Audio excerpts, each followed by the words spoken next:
Welcome. Welcome to Refill 100, Religion, Philosophy, and Science for All. Today, we will be talking about the question of whether science is dismantling, is breaking down atheism. And we start like this. When we were young, many of us were led to think that atheism was only for smart people. At that time, being an atheist seemed to be synonymous with being smart.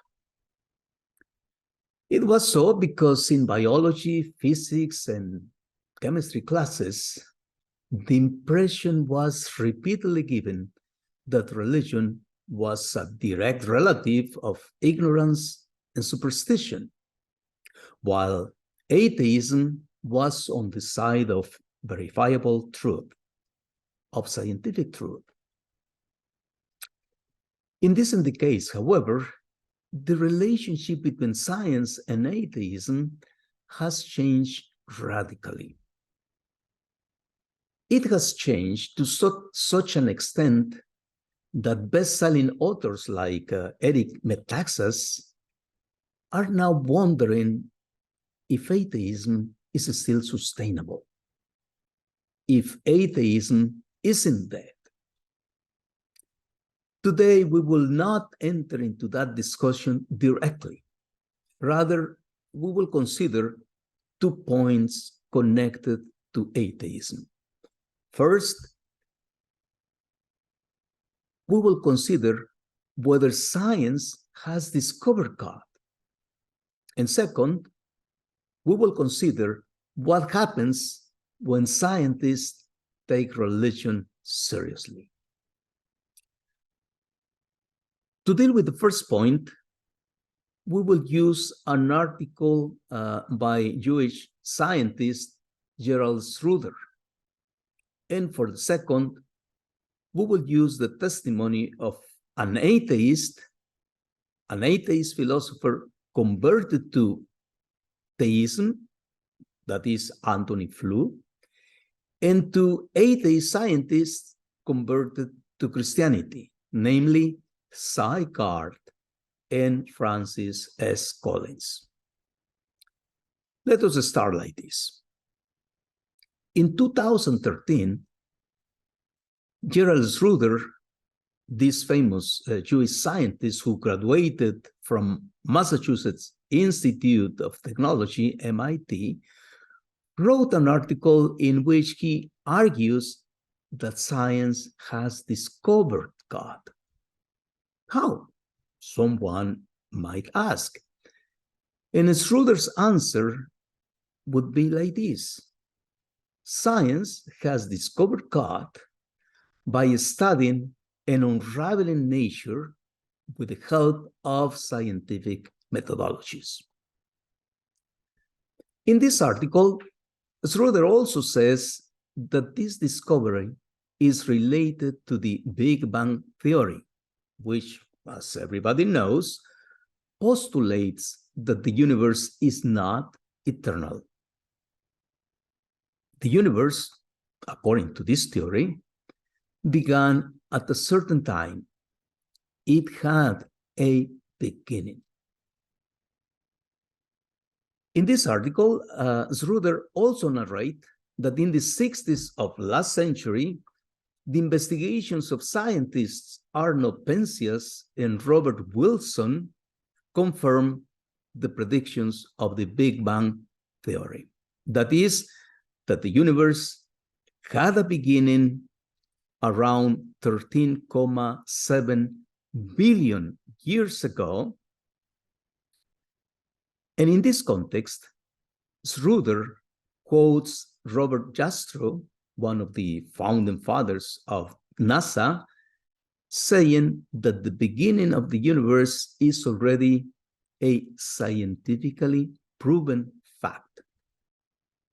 Now, what is important for us is that a fundamental question arises from this scientific confirmation. Namely, Was the universe created by a creator, or did it appear by pure chance, as some people claim? In answering this question, Schroeder reminds us that it was scientist Ed Trison who concluded that one of the most important implications of relativity and quantum theories is that the universe should have been created out of nothing through a quantum fluctuation, that is, through the laws of nature. Matter and energy, therefore, are not fundamental in that creation, but only a manifestation of something that underlines them. Accordingly, the ultimate reality would be those laws of nature, that is, something that would correspond to Albert Einstein's idea of the mind of God, and at least in part, to the idea held for some years by Stephen Hawking. This, of course, leads us to think that God could have used those laws of nature to create the universe.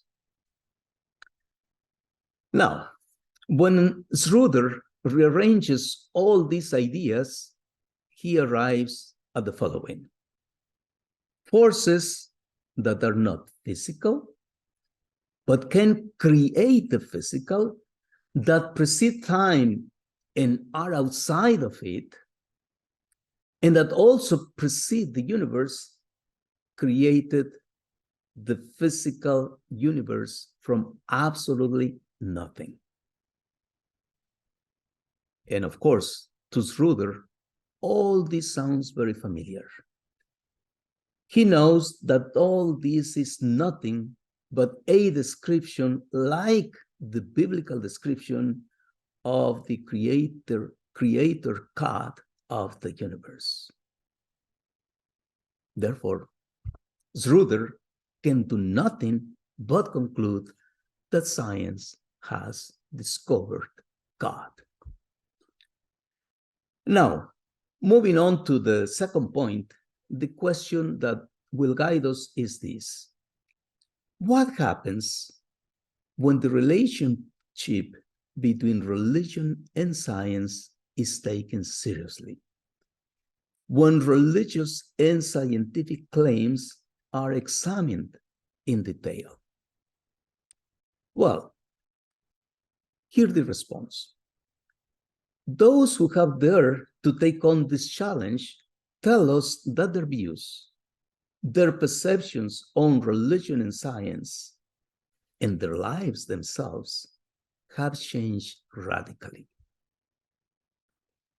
Take the case of philosopher Antony Flew.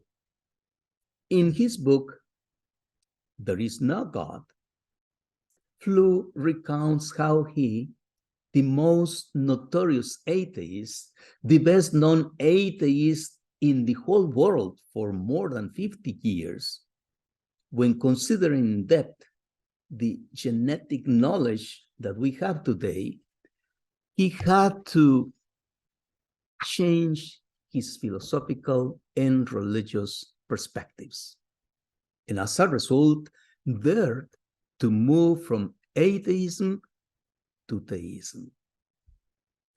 In the case of the two scientists mentioned above, let us first take the case of Cy Gard, a scientist who recently switched from atheism to theism and is now a Christian.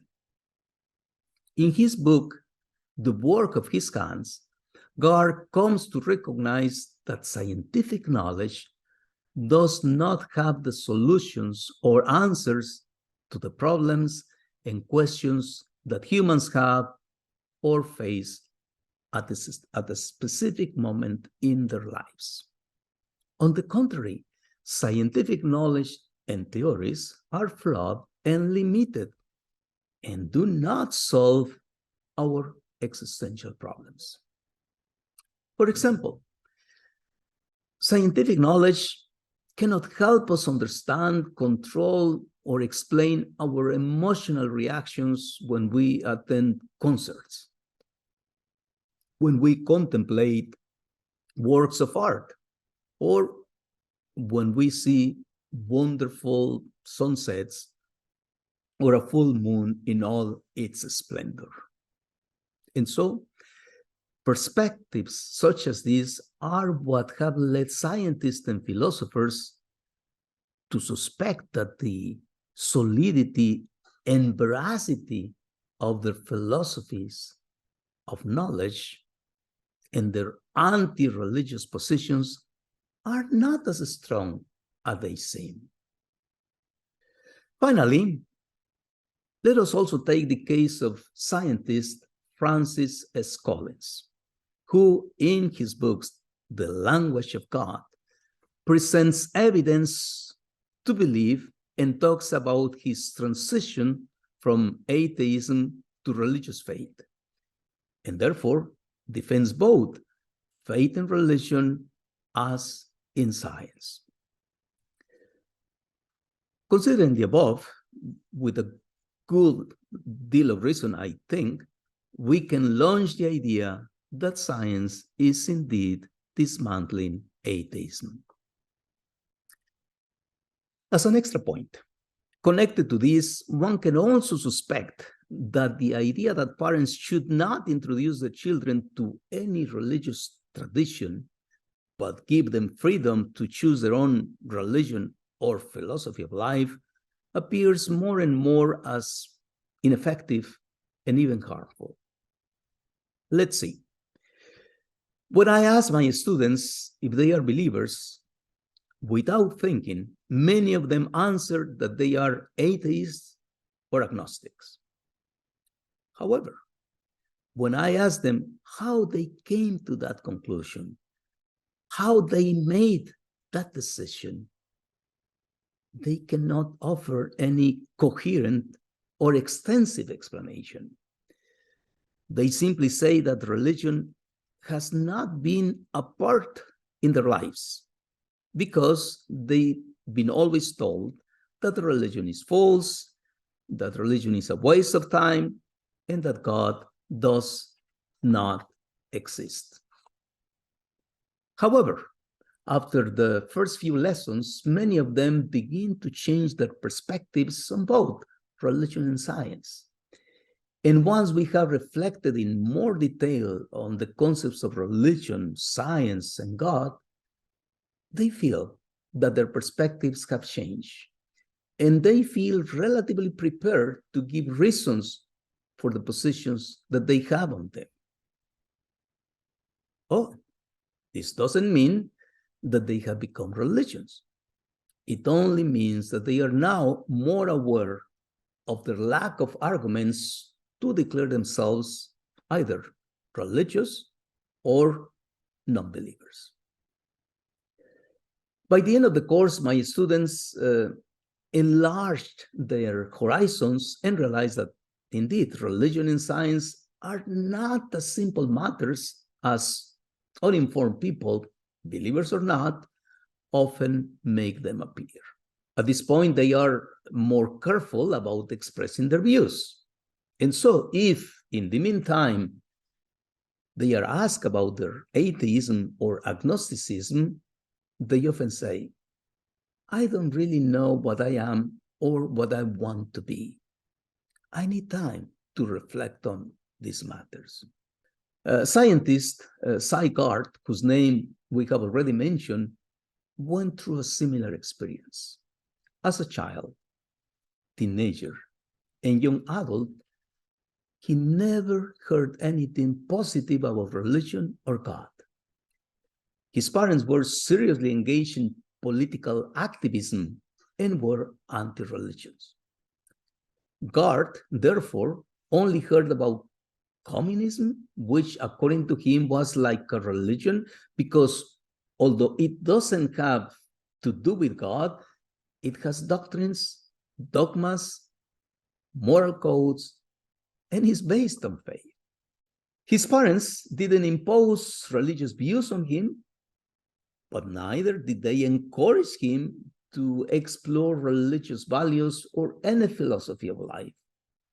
And so it was only after visiting a Franciscan temple with a friend as an adult and scientist that he began to understand that his idea of religion was biased and honestly wrong.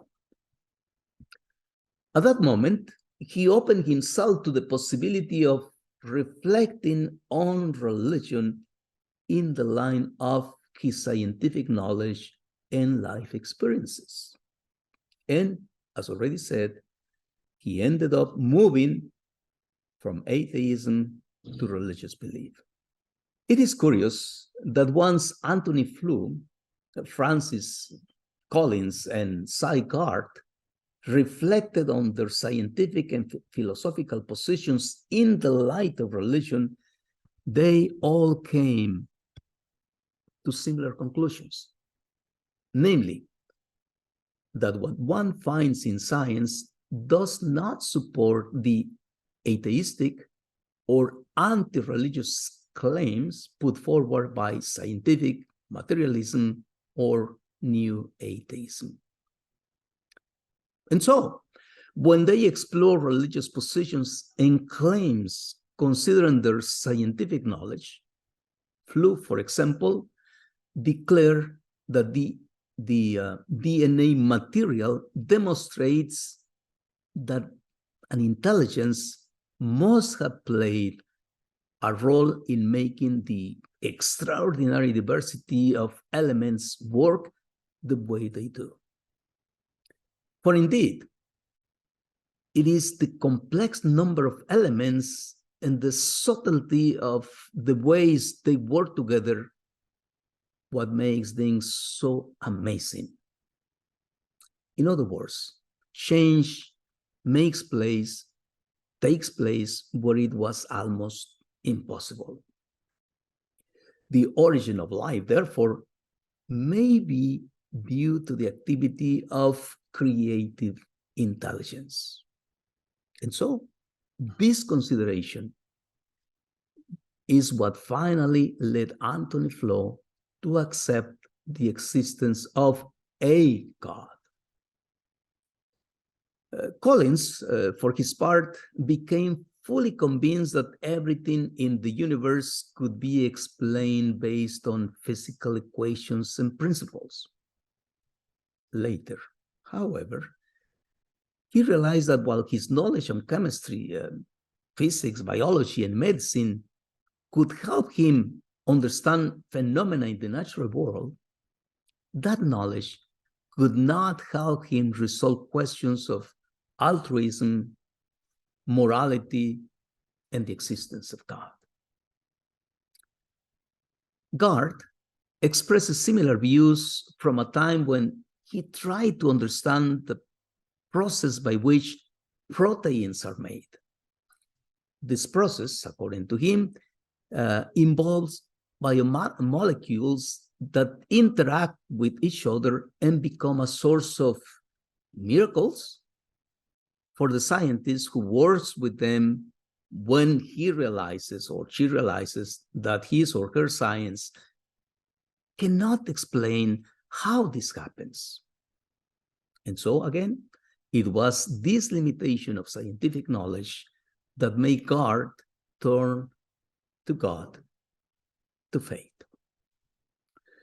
Okay, so everything what we have said so far make it clear that more than often we do not know enough about religion and science to back up the claims and positions we hold about them.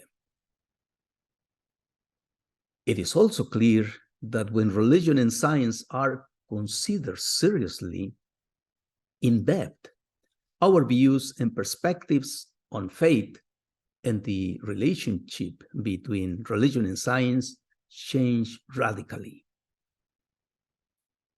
And at a point like that, the eradication of our religious and scientific illiteracy also takes place.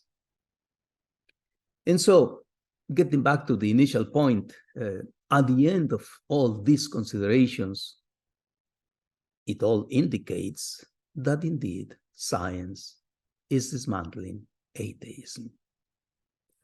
Well, this is all for today. Thank you so much for your time and for listening. And as always, an invitation that you continue to help us grow our Refill 100. Please invite your friends, your relatives, those people that you encounter on the streets to subscribe, to watch the videos of Refill 100. Religion, philosophy, and science for all. It is time to go. Goodbye now. See you next time.